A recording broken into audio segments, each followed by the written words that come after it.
els articles del reporter de la República del Cap de Creus.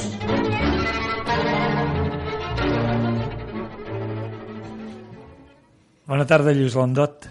Bona tarda, senyor Quim, radiofònic. Quim radiofònic m'agrada molt. Gràcies, és la seva veritat, el treball de cada dia, memorable. Memorable i sí.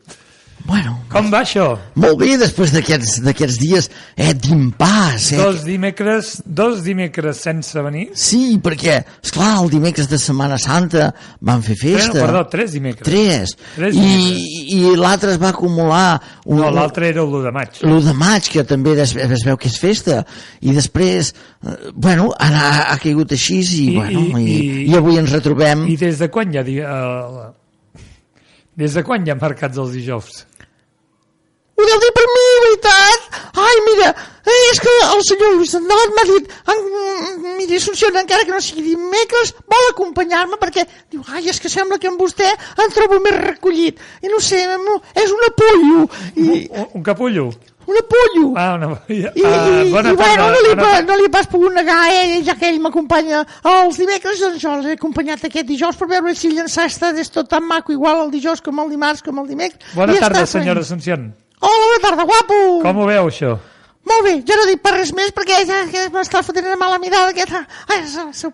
Deixi-la estar, no tingui por. Si jo no la faig callar, vostè continuï. No voldria pas, Doncs va, Lluís Landot, clar, en tants de... Després d'aquests dies, els articles s'han anat succeint, però nosaltres hem interromput el succeïment. O sigui, nosaltres hem de fer veure que ens hem aturat en el temps abans de Setmana Santa. Sí, senyor, estem en la Setmana Santa. Estem en el dimecres aquell just abans de Setmana Santa. Dijous sant. Doncs dijous. Dijous sant, perquè el dimecres també vaig fer festa jo i vaig començar a escriure dijous sant i a partir de dijous sant vaig tenir uns dies de festa també en el diari, però vaig aprofitar per escriure 3 articles que no són el mateix però són part de la vida quotidiana i tots van encaminats a la Setmana Santa que hem deixat enrere i que ara hi tornarem doncs aprofitant aquests articles i així recordarem totes les coses que van passar i bueno, ja veurà vostè que tot quedarà molt bé, molt maco, Molt maco, molt lligat i molt bonic. Molt lligat i molt bonic, és la intenció, després cada un dirà la seva opinió. Endavant amb les atxes. Doncs, evidentment es diu Setmana Santa, dijous sant. Original. Aprofitant els dies de festa de la Setmana Santa. És que s'emociona recordar. És que vaig anar a Girona a veure els manaies. Ai, que maco. Bueno, mentre passejava, després de venir de Girona i tota aquella emocionant passejada religiosa, mentre passejava jo mateix per la plaça del Roc del Port, em vaig fixar en un foraster que duia un gos deslligat que corria amunt i avall. El gos tan aviat era a prop del seu amo com a l'altre extrem i corria ensumant-ho tot. L'amo, amb la corretja a la mà, de tant en tant feia una veu. El gos aixecava les orelles i tornava a ell, movent la cua. L'amo cofoll semblava buscar algú amb la mirada que li confirmés el seu domini sobre el gos. Jo, si tinc que parlar per parlar, defujo parlar d'evidències. I li vaig dir, no es poden dur els gossos deslligats, no té por de que faci mal a algú o que fugi. Diu, home, m'ho va dir amb aquesta veu d'home, Home, no veu que el tinc ensenyat? Està totalment controlat i en creu a la primera. Jo li tinc la màxima confiança. No diré pas que va ser per casualitat. He sabut que als pobles mariners hi abunden els gats, especialment prop del port. Doncs érem a la placeta més propera del port on més hi abunden els gats, i d'entre ells on hi ha els més grossos. Un d'aquests exemplars va creuar per l'altra banda de la plaça, tot xinutxano, com a càmera lenta. El gos, que va deixar de badar un moment amb la corretja que l'amo li feia ballar davant del morro, va veure el gat. Amb un xeric, el gos es va girar i, com llançat per una catapulta, va volar en direcció al gat. L'amo, que en un segon se n'havia donat de la pel·lícula i ja havia oblidat la confiança que li tenia en el gos, va voler agafar-lo pel collar, però massa tard. El gat, veient com el gos se li acostava amb sospitoses intencions, bufa, s'estarrufa i surt cagant mones pel carreró avall. El gos, bordant i bavejant, el segueix com una balla avall pel carreró. L'amo, que ja feia una estona que cridava, desfila tot darrere. «Duc! Duc! Vine aquí! Duc! Vine, Duc!» Em penso que encara el crida. I és que la màxima confiança, tant a bèsties com a persones, s'ha d'administrar amb molta precaució. Tot sovint es veu com els polítics, els càrrecs polítics, els superiors dels cossos, forces i treballadors de l'Estat en general fan servir les màximes confiances com si fossin anissos. Si el que convida anissos es gasta els seus calés, em sembla molt bé. Però si s'han de pagar els anissos amb els calés de tots, va més cridar «és bord, és bord, és bord». Aquesta mania que tenen de no dubtar de col·legues i subordinats quan hi ha algun rumor que així ho indica, la tenen perquè si erren realment no els hi costa res. Si hi ha alguna sospita, s'ha de sospitar i investigar. Si tot és correcte, l'inculpat no ha de témer res i si li ha dolgut moralment, s'ho pot prendre com un risc de l'ofici, segur que ho supera. Però el que és realment lamentable i vergonyós és que després de jurar i confiar públicament en la rectitud de fulano i de mengano, resulti, com quasi sempre, que la cagada era certa. Aquesta mena de codi d'honor hipòcrita i gratuït del que fan gala des dels més alts estaments fins als ajuntaments, basat en unes malenteses lleialtat i confiança amb els companys de feina, que traspassa i supera les qüestions de treball i actes de servei, només condueix al descrèdit i a la desconfiança popular de totes les institucions i al menyspreu dels treballadors honrats i de la seva feina en particular. Especialment, els polítics semblen oblidar molt sovint que la lleialtat la deuen al que els vota i no cegament als seus amics i companys de feina. És a casa seua, amb els seus calés, com si no, que poden tenir la màxima confiança en qui vulguin. En fi, si a la confiança hom li donés el valor que té i si hagués de pagar el que ara cabal, moltes d'aquestes manganilles que ens fan posar les mals del cap i sembla impossible que puguin passar, ens les estalviaríem. I si els que les fan, abusant de la confiança, se'ls hi fes córrer l'estrop, s'ho pensarien 2 cops abans d'anar darrere del gat. Duc, passa a jaure. Divendres Sant. Aprofito les festes per buscar un sistema per tal de no escriure articles divagants i insubstancials. Un sistema de fer que em procuri uns escrits a l'alçada del que s'espera de mi i a l'alçada del seu radiofònic programa. Però és difícil, és clar. Jo ja tinc la meva manera de fer i el meu sistema de sempre. I és que cadascú té un sistema per fer les coses. Uns les fan bé, altres malament, uns polit, altres barroer, uns lentament, altres ràpidament.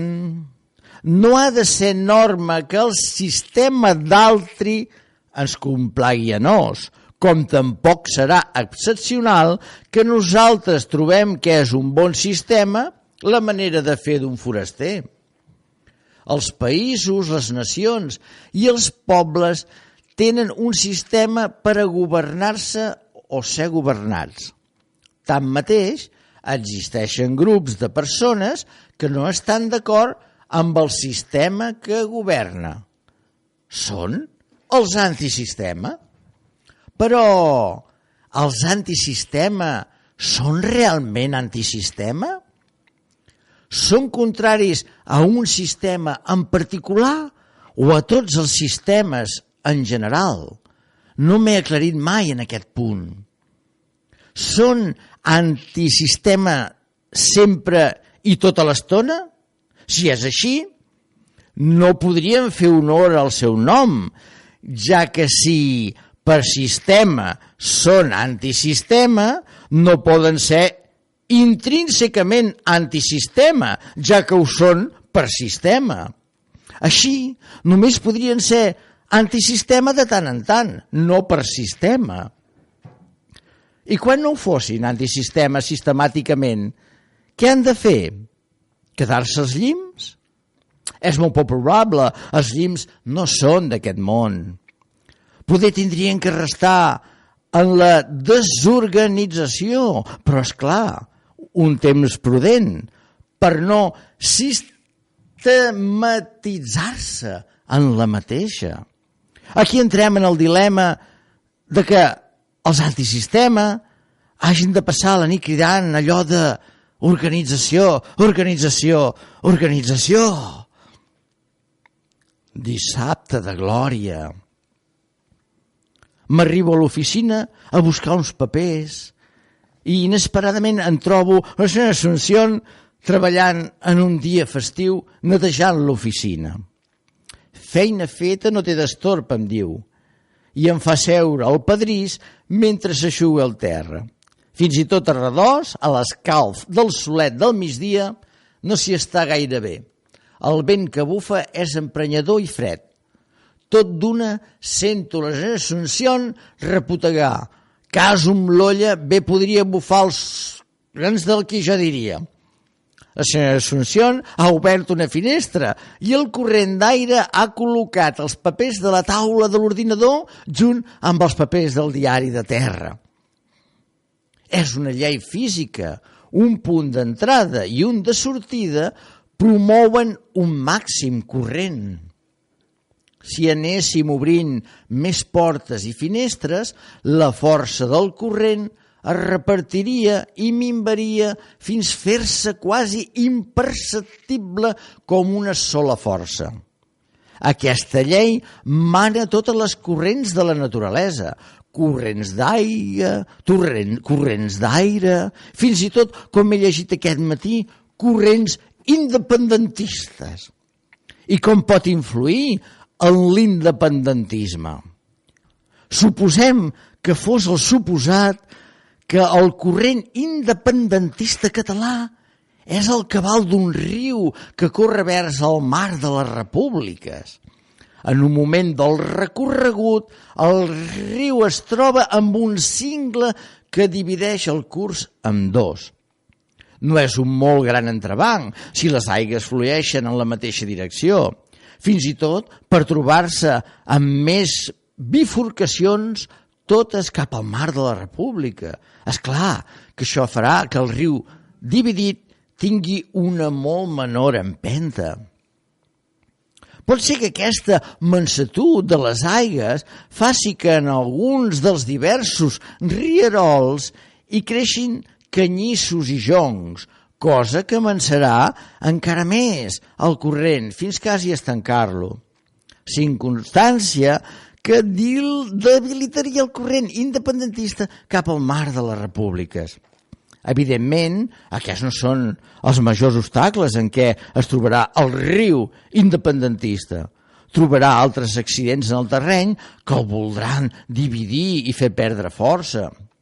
De vegades hi haurà trencants que es nodriran d'aigues despistades i indecises, aigues que desitgen córrer cap al mar de les repúbliques sense ràpids ni cascades. És sabut, però, que aquestes bifurcacions fan meandres molt allunyats de la direcció del mar de les repúbliques i que només van a alimentar les maresmes, aiguamolls i zones pantanoses del Reino de España. De fet, moltes d'aquestes aigues despistades, un cop dins la llacuna hispànica, veuen com aquesta ja es proveeix prou bé amb les rierades arribades d'arreu. I quasi podrien dir que ells allà no hi fan cap falta.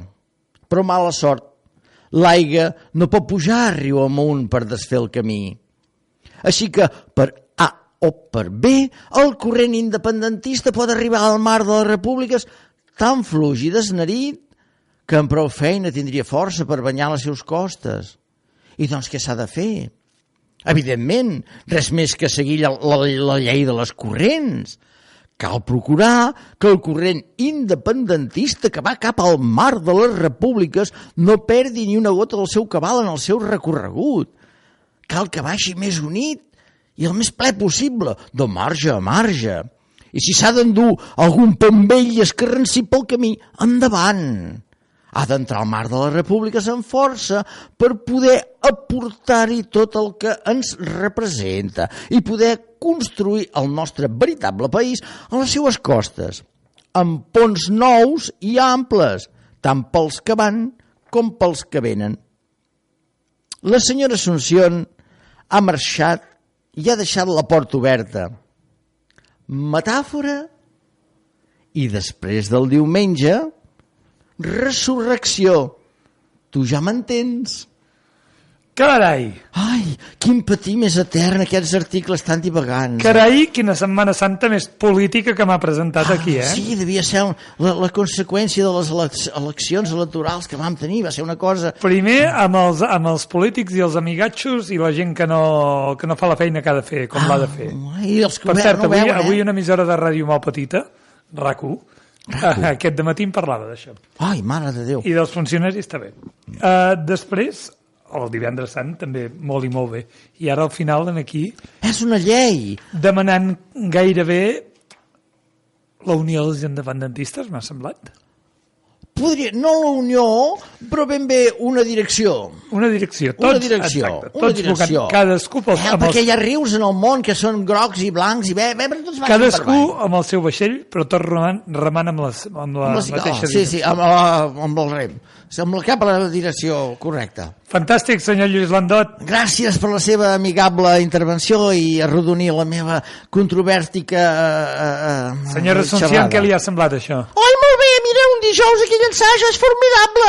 Irem a prendre una aigua de bitxí ara aquí al sortir, aquí a la plaça i mirar com passa la gent un rato i després cap a la República què vol fer? Unes curves amunt, curves avall, allò es mareja, però bueno, què farem? Doncs va, el dimecres que ve ens veiem? Sí, si no hi ha cap entrebanc sistemàtic, sí, ens veurem. Perfecte, doncs fins la setmana vinent. Adéu. Ara nosaltres un parell de cançonetes i la República del Cap de Creus amb els Tintoreres.